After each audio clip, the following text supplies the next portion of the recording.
The things that you learn while sitting in this chair, you become friends with people in which you never thought you would have ever become friends with. And there's a illustrious group of cannonballers and crazy people that tend to tell stories right here in this chair.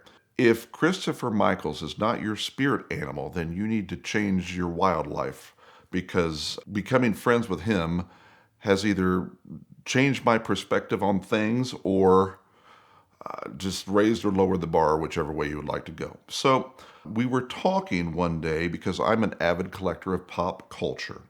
Atari buried all the ET cartridges when they went over out of business or whatever in Alamogordo landfill. And I wanted one of these things because if you come to my house, I have an arcade in my house, and you can turn on all the old vintage machines, close your eyes, and you're in 1986 again because of the symphony of all the machines making all the noises is just absolutely incredible. So, meeting Chris Michaels through VINwiki here. For some reason, people think all of us VINwiki people like live together in a house, but we don't. But we started talking about ET. And the longest story short, which I always love to say, is Christopher Michaels was scared to death of ET growing up, and he announced to me that ET is an intergalactic sex offender, and gave good reason on why. He shows up naked, he entices children with candy, he goes and hides in sheds, in closets, and cross dresses. So made a lot of valid points. But by meeting these people through this chair right here, I woke up one morning to my Facebook feed with almost 250 notifications, and I had no idea why. Garrett Mitchell was looking for a disc jockey for his Cleetus Cars event in Indianapolis, Indiana. And so everybody who had seen me in this chair tagged me and said, if you don't hire Travis Bell, you're screwing up, or this, that, and other, like all kinds of just people I'd never met before, but then all of the fellow VINwiki friends, this, that, and other, all because of my illustrious career on the YouTubes and maybe once a month being noticed or recognized for the guy that says full code a lot, or what else do I say, God's green earth, or whatever my comfort words are. So needless to say, I woke up with all these notifications on my phone. And there was an email that says, if you're a disc jockey, blah, blah, blah, call this guy. So I emailed Alan, which is a super professional fellow that works for Cleetus McFarland, Garrett Mitchell, and I was like, hey, I could probably handle this. Let me know what it is. So about 3 hours later, he emailed me back, and he had an incredible writer on what they needed and all the PA they needed and stuff that I did not have. But he had also notified me that he had probably got 50 emails that said, if you don't hire Travis Bell, you're screwing up. And I'm like, I don't know if I'm qualified for this at all. This is an amazing event. Garrett Mitchell does things to the 11s, like if it's as turn it up as high as it can go. And the professionalism and everything was incredible. But I didn't have what they needed. So I went out and started searching for a PA company. And we've landed this great place out of Dayton, Ohio, and they came over and we're good to go. We're hired. We're going to do Cleetus and Cars in Indianapolis, and there's going to be thousands of people here, all because of this. So I bring the big boombox trailer out, and we've talked about that on VINwiki before, and that was going to be the home base for everything that we did here. So all of the PA, the live thing, the pay-per-view was all going to be ran out of this boombox trailer that was abandoned years ago. So we had it all set up, had everything. Indianapolis poured Garrett Mitchell a burnout pad next to the drag strip for him to have this event, and just backing him 1,000%. And I'm in the middle of this mess. So we're there the day before, set everything up, speakers, and he wants a PA that sounds like Van Halen can play there. And I'm like going, man, and this stuff was huge. And they were just massively impressed with what we brought to the table. But Indianapolis Raceway Park is probably one of the coolest drag strips anywhere, but obviously in Indiana. But the sound system is drastically outdated, so that's why they hired us. And the power and facilities, it just needs a good polish, let's say. As this whole day progresses and the day comes that we're going to have the first day event, they have the burnout competitions, the drag races on day one, and then we move into the oval, which is the Indy 800 for them. We don't know what we're up against, and especially me, who's super green at these big events like this. I'm used to dance clubs. So burnout time and all these cars, and we're just going crazy and blowing tires and everything. And of course, it wouldn't be one of his events if it doesn't rain like the second coming of Christ right in the middle of the whole event. With it being grossly outdated, there is one of those plastic curbs that you put the wires through. And we had all of our PA wires run through there and all everything. And these cars would go out and do a burnout and do all this crazy madness. And then to leave the burnout pit, they would have to go over those wires. And it was protected and everything was fine. But you're talking about cars that no longer have tires on them and have been melting down, and they are going over this plastic speed bump, basically. Long day turned into a much longer day because of the rain, and we're way late at this point. And cars go and burn out and blow up tires and and losing their mind. And it was super rad and being right in the middle of it all. And then they were like, we should probably clean up the burnout pad because there's debris and everything out there. So they bring the street sweeper out. All of a sudden, the boombox goes quiet. The live feed goes dead.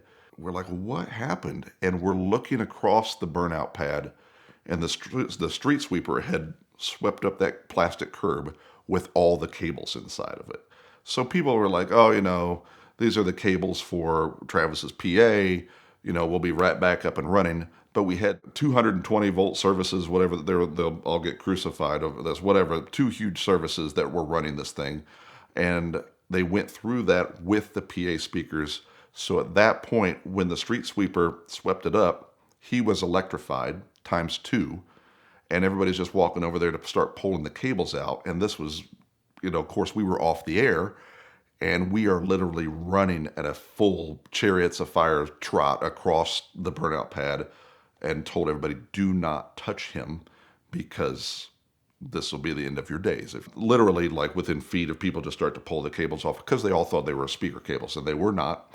They were live electricity, and he had it times two. He was good, but it was literally glowing, and it looked like the Terminator had come back to Earth, and it was close, like would have been bad. So patched it all back up, got through that evening, and it was a learning curve. But then you have to take everything, all the PA and everything, from the burnout pad to the oval. And the oval is about another quarter mile away, but you have to drag everything, all the speakers, the boombox trailer, the multiple trailers that came with us, everything for the event for the next day, because that's the Crown Vic race at the Indy Oval. We were there all night, and everything was like minimal sleep, and oh my gosh, but it's the experience. All the people that want to be close to him, and he's such a nice guy, and all of the faces that he carries with him, and his brother, and all this, and Sam, and all this stuff, they were great people.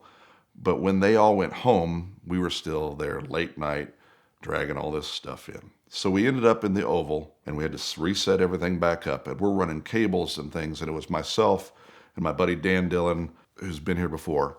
It was all night long, like Lionel Richie all night long, like we were there. So longest story on that one is we finally got about 2 hours of sleep, and then ended up back at the Indy 800 the next day. And so these are full productions and pay-per-view and all this crazy stuff. And we're running it out of a boombox trailer that was abandoned at a karate studio years ago. And we ended up restoring it. And it worked out perfectly because when it rained sideways, everybody was in the boombox trailer. And we, for some reason, had a whole bunch of Jack Daniels ponchos in the boombox trailer, which I have no idea where we got them from. But we were superheroes. They turned them inside out, and obviously not advertising Jack Daniels the whole day for them for free. All of the behind the scenes on how to get the Crown Vics to run right and how to make it a competitive race. And just watching all of these people that know a whole lot more about these things than they should. And then here comes Brian Deegan. And Brian Deegan would eventually win the Indy 800, but he was the only one that took our advice the whole time because the boombox trailer is air conditioned. And we had food in there, and we had water inside of it, and it was hotter than Hades out the whole day, and you had all the normal YouTubers and everybody, and Cody, and everybody was back in town, and Deegan just relaxed, and he had a meal inside the boombox trailer. And we talked to him, and just like, this guy was, Haley Deegan's dad, and he was just cool as a cucumber, and he was just the greatest guy. And we were like, if you win the Indy 800, it was because you took our advice. I had like this Kroger box lunch sandwich, waters, sat in the air conditioning, And he went out there and laid the wood on everybody and cleaned house and won it. And then we were like, all of us are in the boombox like, go, like screaming for this piece of crap Crown Vic. And he is just lapping everybody, and it was awesome. So it was really wild that at the end of that, and everything came down to the final laps, and it was just, couldn't believe he was going to win.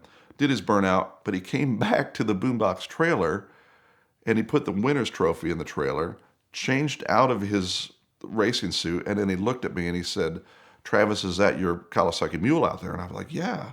He's like, "Can you take me back to my truck real quick? I've got to catch a plane, and I don't want to disappoint some of these fans out here that are waiting for an autograph, but I've got to go." So literally, myself, Deegan, the winner's trophy, his helmet, Hans device, and everything, throw it in the back, and we're gone. And we make it back to his car, and he was like, took a picture, smiled. He was super rad. And I'm like going, this guy has like done more in his lifetime than who knows. And he wants to ride in the mule to go back to drop off the trophy. And I was like, this could not have capped off all the night, or better, into the nightmare that we went through the day before. Everything wraps up. It was an incredible experience. And it all happened because everybody tagged me because I sat in this goofy chair right here and said, if you don't hire Travis Bell, you're screwing up. For a limited time, Glossett's best ever DIY ceramic coating deal is back. Last year, too many of you ordered it and it broke his site for a little while. But now, just the first 2,000 of you can get Glossett's $150 bottle of graphene ceramic coating for just $69.99, and you get a free $50 bottle of their ceramic detail spray, which makes the application a breeze. So click right now at the link in the description below to get yours.